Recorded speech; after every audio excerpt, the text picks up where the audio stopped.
There is a fifth dimension beyond that which is known to man.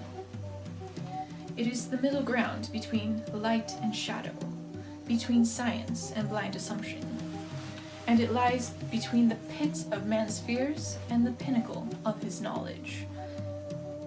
This is the dimension of opening eyes. We call it the label reading zone.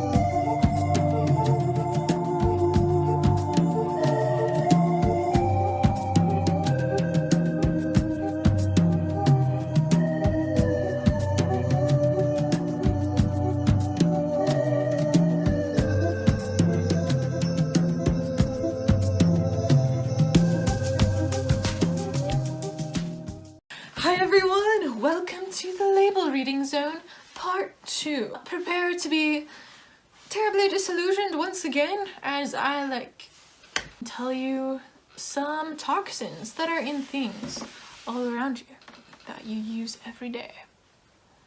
First of all, we got all-purpose cleaner. All-purpose cleaner is great because it has so many purposes. However, it may contain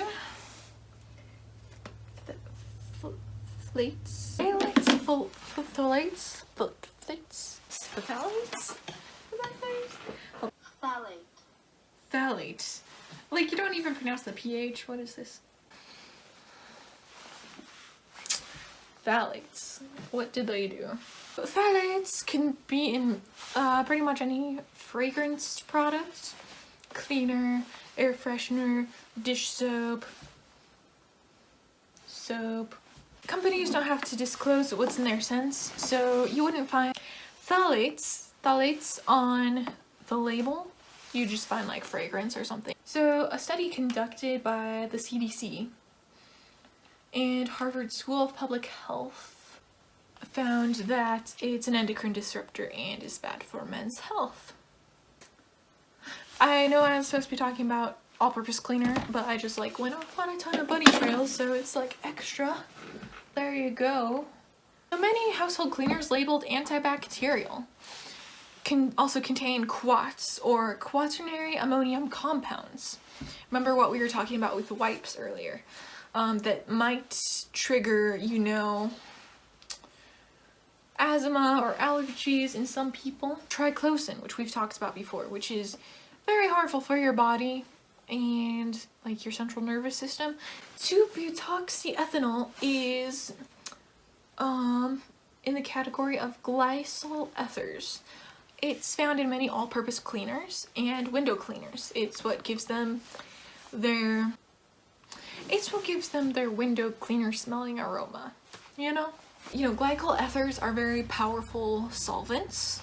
According to the EPA, it can cause sore throats when you inhale it, and at high levels, glycol ethers can also contribute to pulmonary edema and severe liver and kidney damage. So if you're cleaning with 2-butoxyethanol, it's really important to have a ventilated area.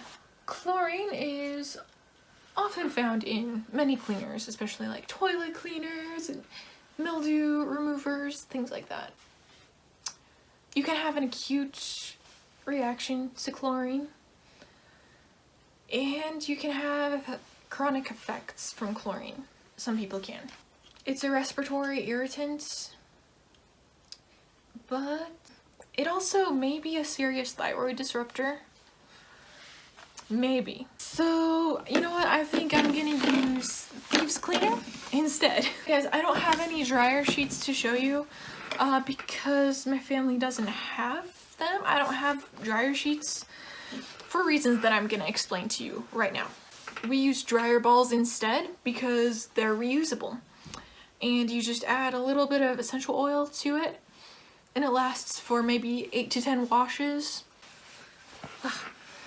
They will save you so much money as well if you replace your dryer sheets with these little guys. Okay, so dryer sheets. Why are they bad? Some dryer sheets can contain 7 hazardous air pollutants and 25 volatile organic compounds, including acetaldehyde and benzene, that are not safe for people at any level. Some of these pollutants also spew out of car tailpipes. So yeah.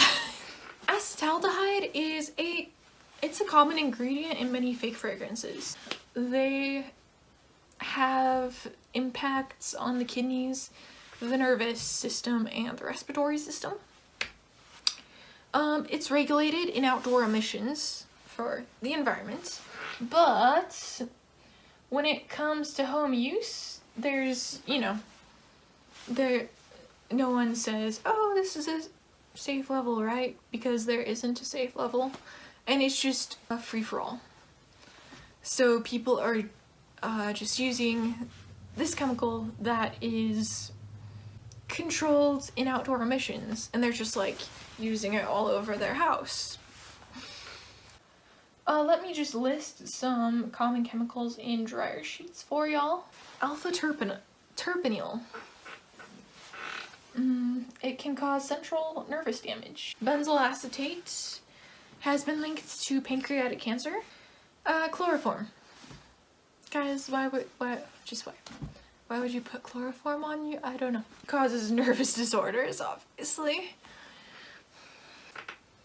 So guys, really think long and hard when you go to the store, like, do I really need these dryer sheets?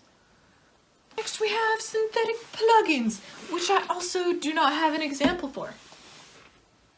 Yeah, no, I don't have an example. So synthetic plugins could contain any of the things that we've talked about before as part of fake fragrances, Some of them also contain formaldehyde. It's a very well-known carcinogen. It's actually in a lot of things in our homes, like plywood, particle board, some glues, things like that. So some plug-in air fresheners also contain naphthalene, which, according to the National Toxicology Program, in studies done with rats, it caused cancer in the lungs and tissue damage. So it's still being studied, but that's what it does to rats, and that's what we know right now. Oh yes, those VOCs again, volatile organic compounds. They have a low boiling point, which forms a vapor or a gas at room temperature, which is great for, dispersing scents and making scents go everywhere. Most air fresheners also contain 1,4-dichlorobenzene, which you remember we talked about in the last video. It's not a great thing. It's been found in the blood of 96% of Americans. So, we probably have it in our blood right now. Awesome. It's been associated with lung damage. It's an EPA registered pesticide.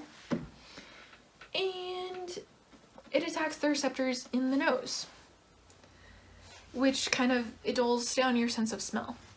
It damages mucous membrane as well. While the effects is claimed to be temporary of toning down your smell, your sense of smell, there haven't been any long-term studies conducted, so we just don't know yet. Alright guys, let's talk about bug spray. A lot of bug sprays contain DEET, and many of them contain these things for a reason, because they are very effective against killing bugs. However, large doses of DEET have been linked to seizures, memory loss, headaches, stiffness in the joints, shortness of breath, skin irritations, skin blisters, things like that. DEET is also linked to some neurotoxicity, and we don't want none of that. DEET is absorbed really quickly through the skin, and when mixed with the sunscreen chemical oxybenzone, it's absorbed even more quickly into your body, and it has been shown to cross the placenta. Ooh, in some animal studies, DEET was found in the fetus and in newborns up to 3 months old after the mother had been exposed to the chemical. Lesiflutrin, if I'm pronouncing that correctly. It has a structure that looks a lot like DDT and a similar action, so it's not super great. It's also linked to neurotoxicity because it interferes with the sodium and potassium ion channels in the nerves. It can also cause a decrease of glucose and red blood cells in the blood. Permethrin, unfortunately, has been linked to neurotoxicity. Yeah, they can cause the death of neural cells, so that's not good. Alright, next up, we have, paraffin candles, or any candle that has fragrance. It smells really good. However, it most likely contains that one chemical we talked about earlier, the one that they control in emissions for outdoors. So, candle could be disrupting your hormones, wrecking your body, and it could also be toning down and damaging your sense of smell. None of which we want because we like to smell things. That's why we get candles, right? We like things to smell good. We like to smell good things. There are, again, essential oil diffusers. They not only cost much less than candles, but they are much better for you. They don't contain any VOCs, doesn't contain any acetaldehyde, which is fantastic, and it might actually have a positive effect on your body.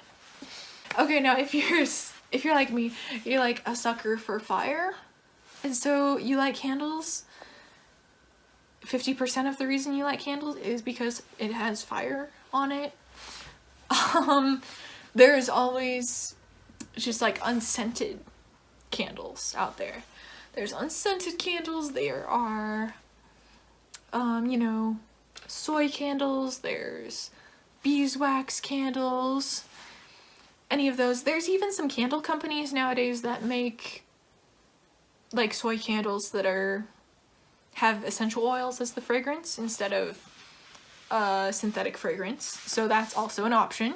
Thank you so much for allowing me to disillusion you once again, and I really hope you guys look into some of these things.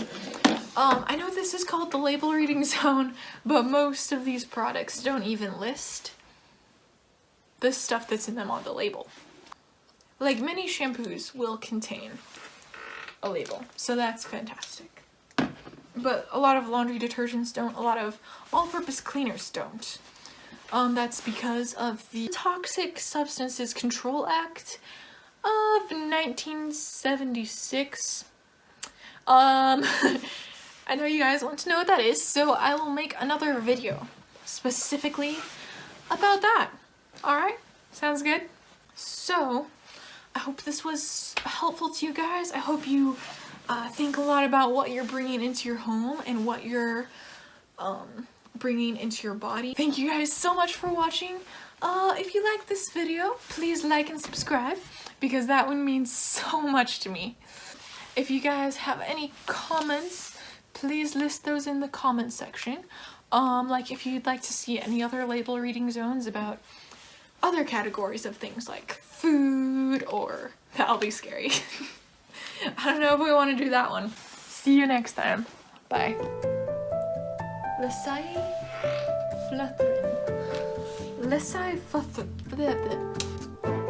According to the National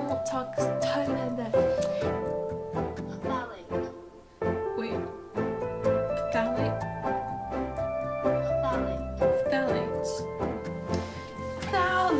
The P is silent. And so is the first stage.